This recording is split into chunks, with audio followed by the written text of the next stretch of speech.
It's about 7:45 in the evening, and I'm sat in my car in the dark.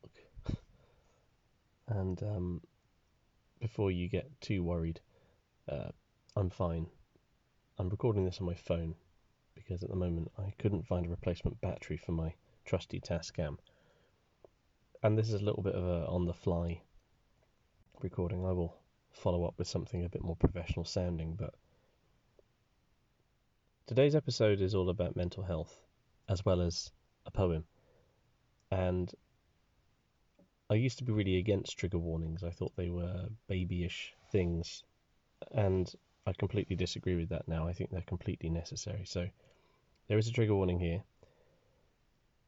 The poem that we're going to look at today talks about suicide, and the reason I'm recording in my car like some sort of mentalist sat here in the dark is because I've had a really bad mental health day, and I'm not going to bore you with details because it would actually be dull to listen to, and also might give you the inner workings of my sort of hornet's nest of a brain right now. Like most people, I woke up this morning to the unedifying news that we are yet to have another 4 years of that silly man who has covered, what was it Christopher Hitchens said, who's managed to cover about 20% of his head with only 5% of his hair. But yes, that didn't help, although he is not the sole reason for my feeling a bit blue today. I struggle with the change of seasons. November has always been a really tricky month. I've always augmented that by really going and doing sort of the Movember charity quite hard, really going into it. And one thing I have definitely tried to do as the nights draw in and it gets dark and people kind of get a bit sad and feel a bit, cold. I like the idea behind Movember. It's everything I like. It's growing unfashionable facial hair. It's actually not that unfashionable now to have a tash, but my wife says no. I'm doing it this month, as I always do, but November the 30th, it's going. It's also about men talking, and this is a podcast where, as a man, I talk. And you've probably gathered by now I'm a bit of a sensitive soul, but I don't think it's wrong to say that men have a harder time opening up than women most of the time. And so, like I say, I won't bore you with what's gone on in my day today, but it's been a combination of things, some of them small, some of them bigger.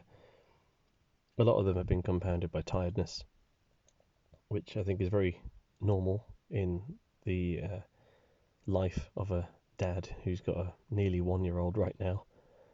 And I've got so many things to be grateful for.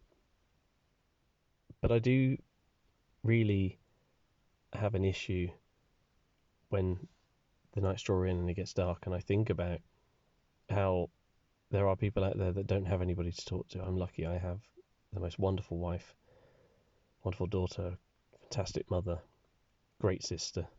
She doesn't listen, so she'll never hear that I said that. I've got some lovely friends as well.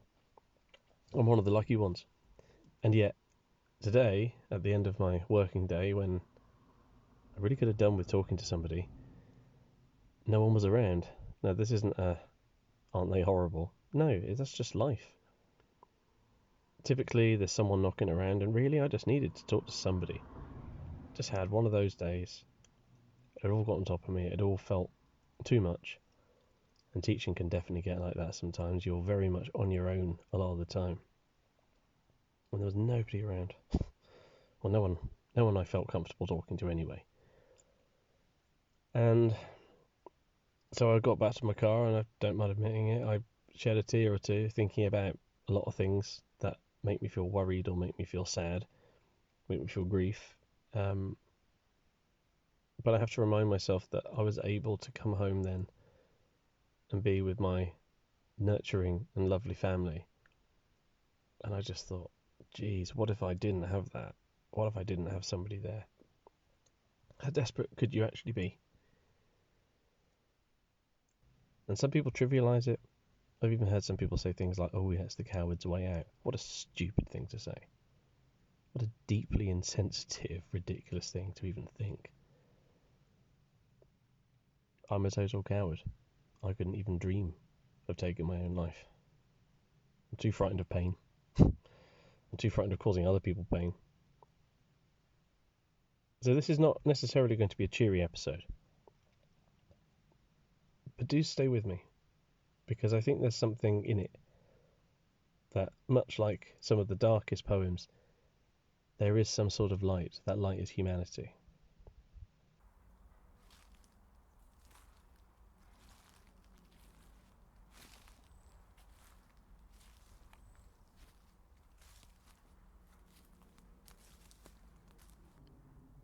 The Forest. Mr. Hisashi patrols the Jukai, a sea of trees.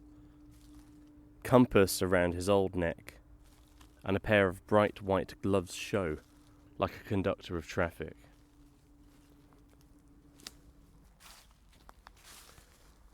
He walks with an undertaker's speed until he sees the tape wrapped around the pine trees tight. He knows that if he follows it, he'll find something. He always does. The tape is hope, or dread. Those who unwind it do so as a lifeline for finding their way out of this mossy, labyrinthine place. Sometimes he finds them at the end of a rope. Pain and anguish at the last. Today, he just finds some poor soul's tent, lashed to the trees, and by the entrance, some empty bottles, raiment packets, a stove. The tent is empty. He smiles. If they'd killed themselves, they'd take this down. He wonders where they went. It isn't always this way. Last month there was a girl of college age. He tries to forget the dress and new shoes, the Hello Kitty bag of books, her little skull picked clean. Birds chatter about their young overhead, not heeding the dead. "You think you die alone," he said. That's just not true.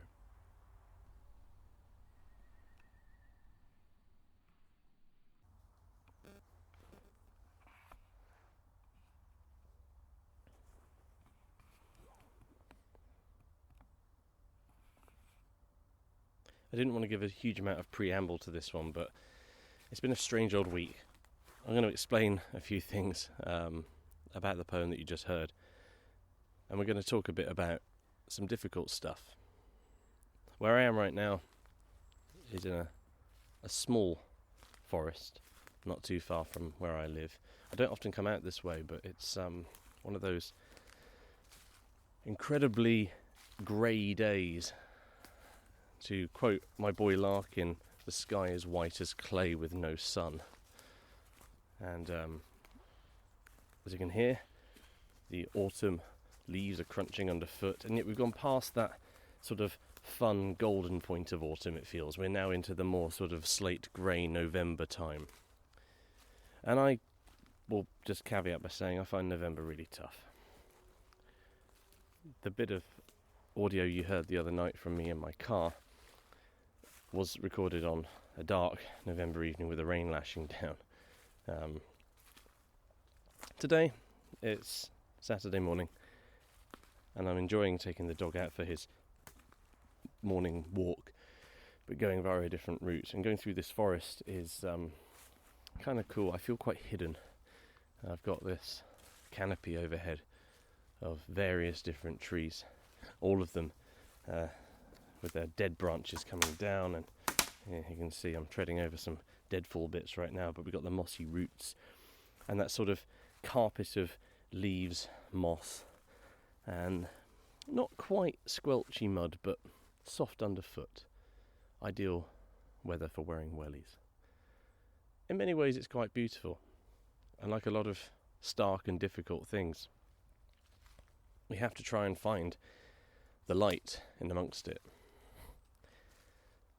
So, a poem about suicide. Not really what I would think of tuning into, if I'm honest. Certainly not if I wanted to relax and enjoy myself. But if you are here and if you're still listening, and you listen to that poem, I want to talk to you about it. Because, as I said at the top, I'm sticking my neck out here a little bit. For the first time on this podcast, you're getting a dose of my own poetry. A captive audience and all that. So, The Forest. Written in, I believe, late 2017, early 2018. I forget exactly when now. The origins of it are actually quite banal. To demystify it, I'll take you on the journey that I was on at the time. So this is not my first attempt at creating something poetic and creative. I actually had a brief act for a few years where I was a poet for hire at certain festivals. I would turn up with my typewriter. Sorry, that sound you heard is not a small pony, it is in fact my dog, who's getting fatter by the day. Blame his owners. And what I would do is I'd sit there with my typewriter and I would essentially say, people, right, give me a topic that you'd like to have a poem about and I will write it for you. Do you have any particular preference? Do you want it done in haiku? Do you want it done in sort of sonnet, limericks? All that. It was quite fun. It was a good challenge. I'm not the most natural of poets, I don't think, but I gave it a good old college try, and I very much enjoyed having a go at it. I got a lot of the time I got kids, coming up asking me for stuff, and drop a couple of quid in the pot. It was a bit of fun, but ultimately I then tried to take things up a notch, and I opened up a little Etsy shop, and I thought, well, why don't I just call it Poems by Post? And it was a little sort of silly idea, a little novelty idea. Maybe people wanted to commission a poem about somebody or someone for an anniversary or for a birthday. And I got a little bit of business, I got some stuff. But ultimately it was a bit of a flop. Like a lot of things, if you're trying to monetize anything creative, you have to be prepared to work at it. And to be honest, keeping the shop open felt like an exercise in futility. And also, I don't mind admitting this, I think deep down when something isn't good. And I produced a few things for people that I was semi-proud of, but nothing was really coming my way that made me go, oh wow, that was good. It felt like the opposite of poetic inspiration. It felt like some sort of little automaton trying to create something to order, which I guess was my idea. So, moral of the story is, don't follow your dreams, kids. Or if you are, don't open a bloody Etsy shop. But one thing did come out of it, and that was this poem. So I was approached by somebody sort of saying, hey, I'm intrigued, and I would like to potentially look into this. I've got a couple of things I'm really interested in. I don't really write a huge amount of my own stuff, but it'd be nice to hear someone have a crack at it. And they were very, very interested in Japan and Japanese culture, and especially Mount Fuji. And they sort of mentioned about how there were, there's a lot of stuff to do with the forests around Mount Fuji being known as the suicide forests, the Jukai, or the Akogihara. If I've pronounced that wrong, please. I apologise to all the good people of Japan. And if you don't know about this, I'll tell you really quickly now. Obviously, Fuji is, for want of a better phrase, bloody massive, and the forest around it is even bigger. And it's become, over the years, quite a popular suicide hotspot, especially when you consider all of the social pressures that people in East Asia, not just Japan, have to face.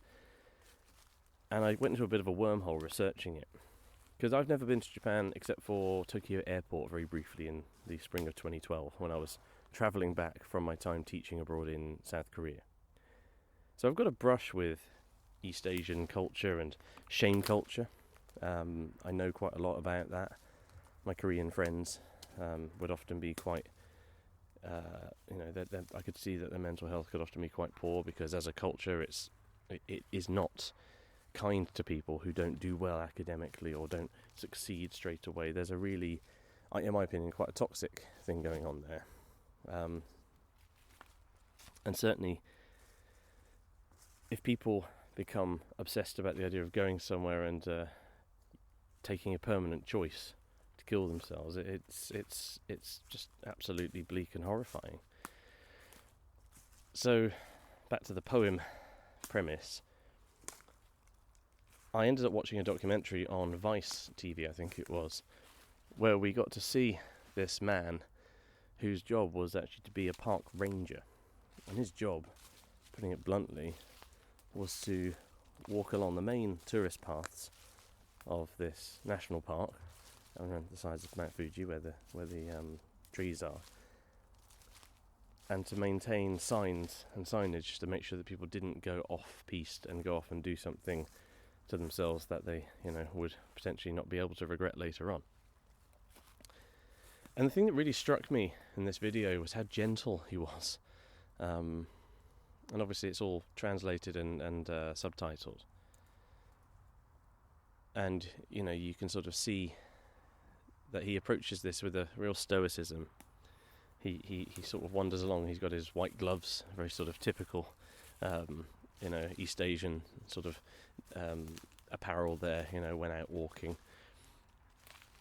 And he does sort of have this calming air about him, which I guess he would have to have.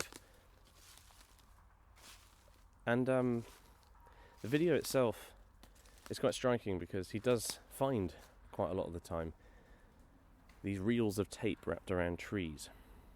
Now, the purpose of this, it says so in the documentary, the purpose of this is almost like, like in the labyrinth with Theseus and the Minotaur. He's got the ribbon, he's got the stuff behind him to help him get his way back out. And there is a similar idea with this. People have wrapped the tape around the tree as if to say, follow me. I'm going off into the forest and I'm not in a good place. So when he finds the tape, he follows it. Quite a lot of the time, he finds people camping. And in the video, in the documentary, he actually does find a person, a man, on their own. And he has to go up to him and say, I'm sorry, you can't camp here, But also, in doing that, he's checking in on him. And he talks about how the pressures of modern life have got to a lot of people and have changed the way that they view themselves. And that, he says, sometimes it's not so good. I don't find them in a good place. And you do see, and it's a trigger warning for anybody that wants to go and actually watch the video, there are some blurred out images of people who have hanged themselves. And one of the things that was, I think, really striking for me was that this guy is not an actor, he's not a showman, he's not sort of doing anything for effect, quite the opposite really, and it made what he said all the more powerful. He says something which, I'm sure is not the most literal translation in Japanese, but he says the problem is a lot of these people feel so alone and they think that they die alone. But that's just not true. Think about the families, all the loved ones. And it just resonated with me so hard. And I'll tell you a bit about why in just a minute.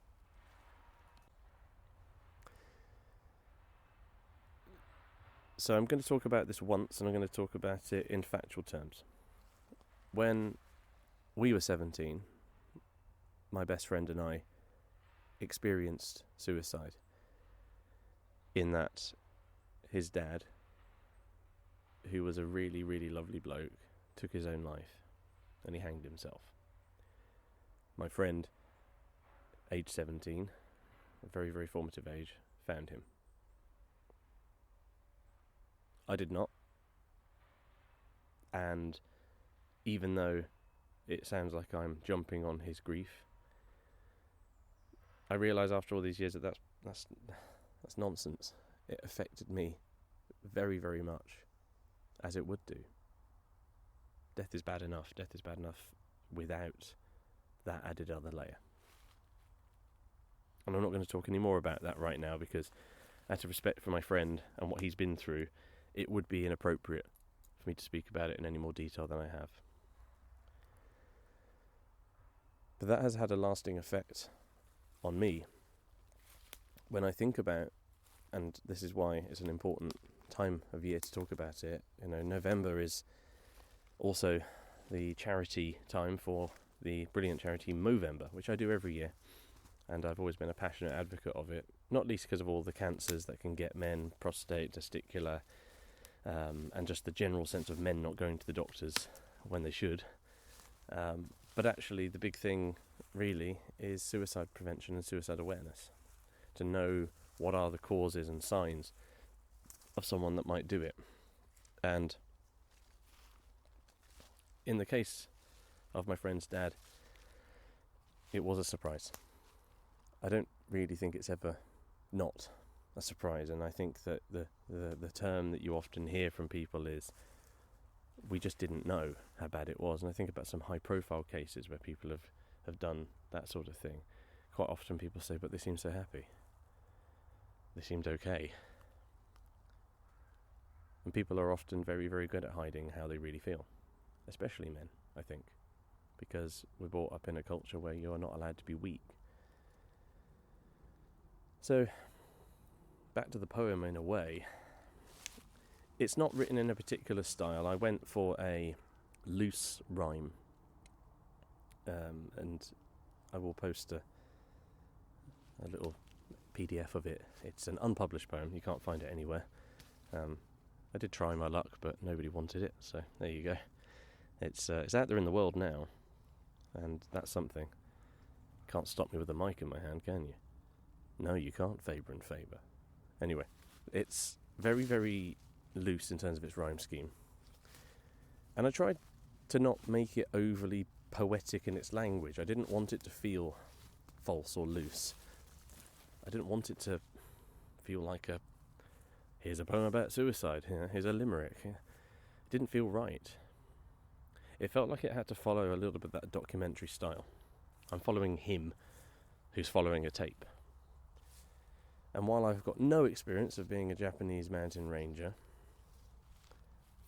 I thought of some of the poetry of Caroline Duffy, who I admire greatly.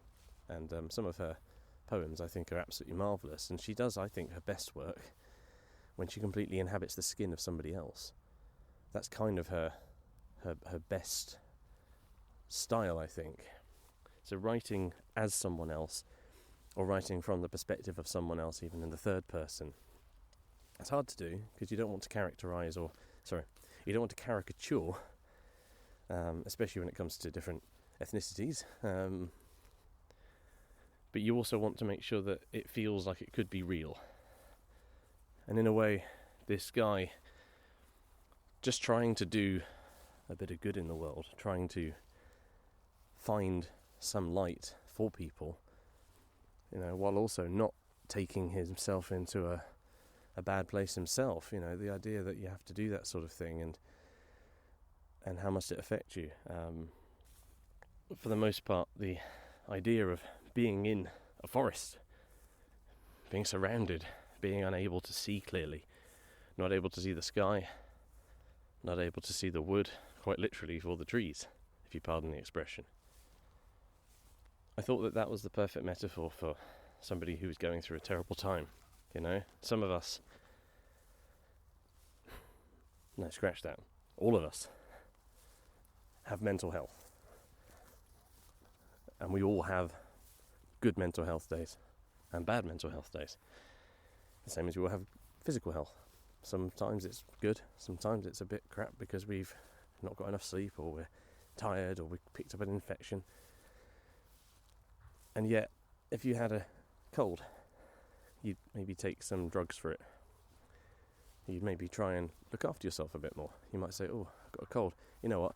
Maybe I won't go out tonight. I'll stay in bed and rest up. But if your mental health's in the toilet, sometimes you're like, oh, what do I do? We're getting better at understanding the mind and how to look after ourselves and how to take good care of ourselves and use our understanding of that for the better. But even then, what drives somebody to take that ultimate choice is something that I think you must be in so much pain. Too much pain. And if you're in a culture like in Japan's, where shame is used and weaponized, it's really, really hard. And that happens here too.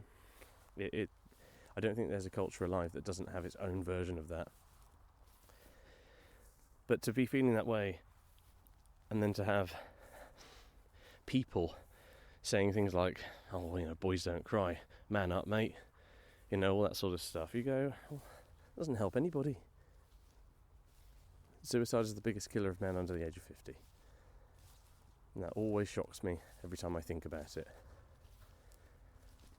And so, if I think about the key lines from the poem, which I can tell you what I thought they meant at the time, but rereading them now, a few years down the line, sometimes have a slightly different resonance.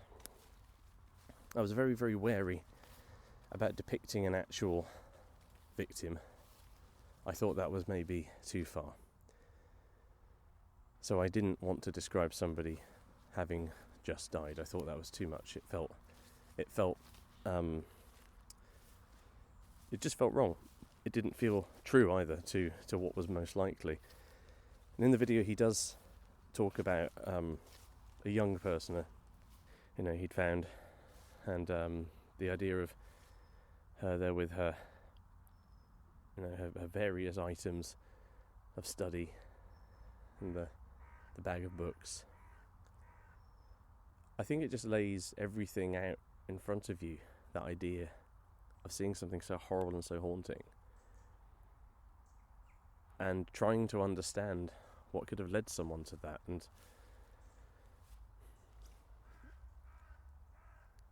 most people in their lifetime, if they're ever in a bad place, sometimes think things like, would people even miss me if I did die? And you start imagining what people might say and how it might be. If you've been in that place and then you get into another spiral of, oh God, that means I'm thinking about killing myself, please do not fear. There's a massive difference between suicide ideation, like thinking about those kind of things in a theoretical way, and actually doing it. The same as I thought about murdering people who were taking too long in front of me in a queue. Doesn't mean I'm about to suddenly turn into some sort of mass murderer. That be kind to yourself a bit. And some of the sort of key images in the poem that I think are worth maybe just looking at again and again. I can tell you what I was thinking at the time. I liked the idea of him looking like a conductor of traffic. I think of those sort of old school New York cops with their white gloves stood in the middle of, Manhattan, directing traffic, and looking really cool with the sunglasses on. But this is kind of the inverse. It's somebody, he's conducting a different type of traffic and walking with this sort of undertaker's speed, slowly. But he's in no rush, and given the nature of his job, it seems almost perverse. If I thought there were people about to do something to themselves like that in my vicinity, I think I'd be running around shouting, hey, I'm here, everyone okay? Which of course actually is probably the last thing that they need. But I suppose it was the dignity of him and the dignity that he is trying to afford others, that even in death, even in the saddest death where they've taken their own lives, he's trying to offer the ability to find them, to give closure. And if he finds them in a situation where they haven't yet done it, he can talk them round, or try to, at least. And I always think that when you hear those stories, you have to ask yourself, what would you say to somebody if you saw them and you weren't sure? One of the videos that I often show when I do my Movember assembly, I talk about this topic, is I like to show them people that maybe were close and didn't. One of them, I think, is the most inspiring, or two of the most inspiring people really for me would be Nigel Owens, referee, another ref just like me, and he talks about how his mental health issues got so tough at one point he took an overdose and went out and hoped to die. thankfully he was found and made a full recovery and went on to be arguably the best ref the game's ever seen.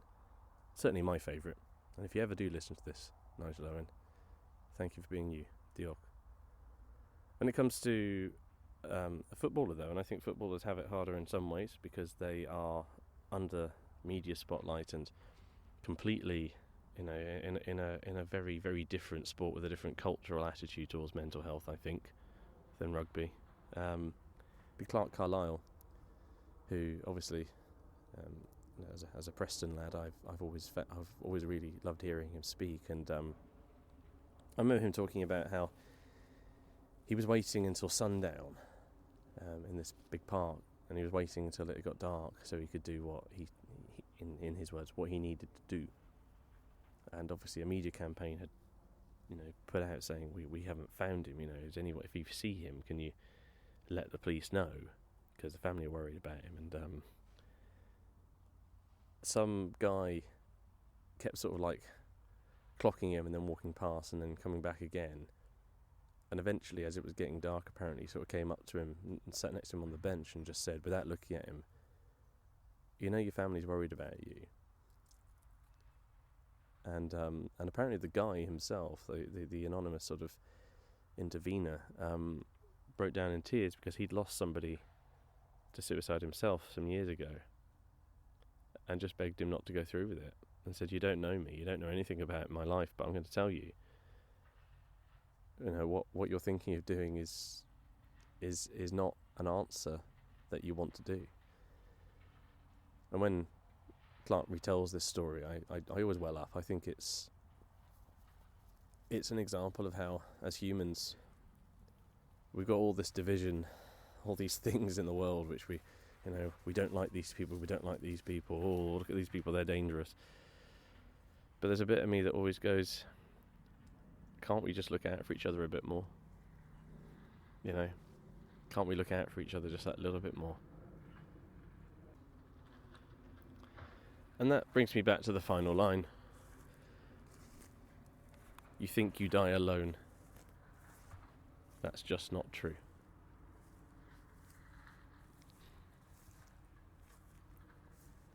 Because I think of the ripple effect that my friend's dad's death has had on his life. And everyone else is in that family.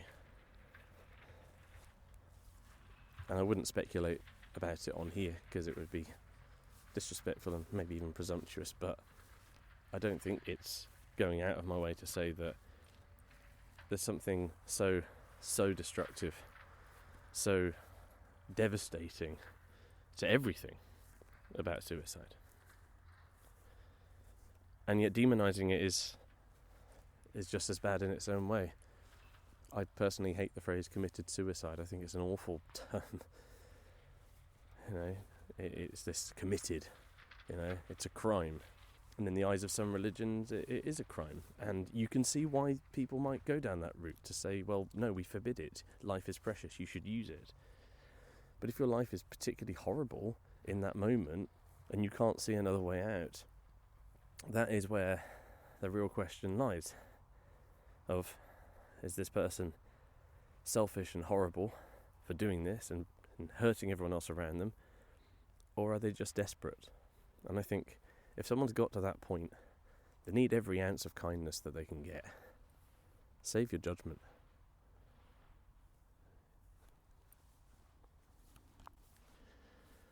Whew. I think that's enough on that topic. I don't want to dwell on it for longer than maybe I have to, but I wanted to do something to mark the charitable part of November and Movember and men's mental health. I wanted to do that, and I wanted to do it today because, as I alluded to at the top of the episode, this week has been tough, but I'm going to talk about some happier things now, because that's part of it too. You can't be glum about things all the time, and that's that. I ended up going on Friday. I actually had to go into work. I got called in. I have a flexible working arrangement, but I ended up going in. I had to pick something up, and as a result, I went in and got to chat to a few people I wouldn't ordinarily have done. And for the first time this year, I was able to nipped down to the pub for an after-work drink with some of my colleagues, which was really nice actually, and I forgot how much that was enriching to do. I just talk rubbish for a bit and have a laugh. I also went down to our school's karaoke club, which I think is a marvellous invention, not fronted by me, but by our IT manager, who's an absolute legend. Because of the way that this academic year has been, and how tired I've been with having a little girl in my life, I haven't gone and done those things. And if anyone knows me, and they don't just know me from here, you'll know that I'm a bit of a fiend for the karaoke. I am a singer. I do enjoy singing, and in fact, if you're interested in that sort of thing, I'm always looking to get more views on my YouTube channel, Riley Sings.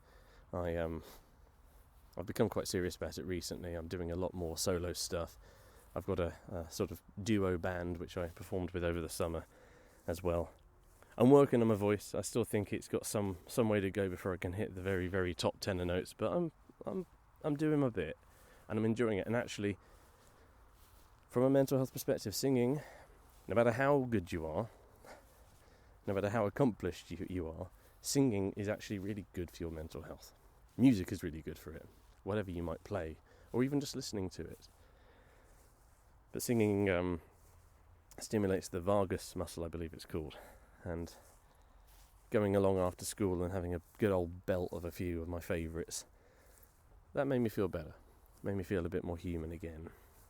And I think in a world where sometimes happiness feels kind of hard to come by, free happiness that is, just having a little sing, listening to some of your favourite songs, maybe get involved in some live music, just going along and watching. I mean, people are always bemoaning the death of live music.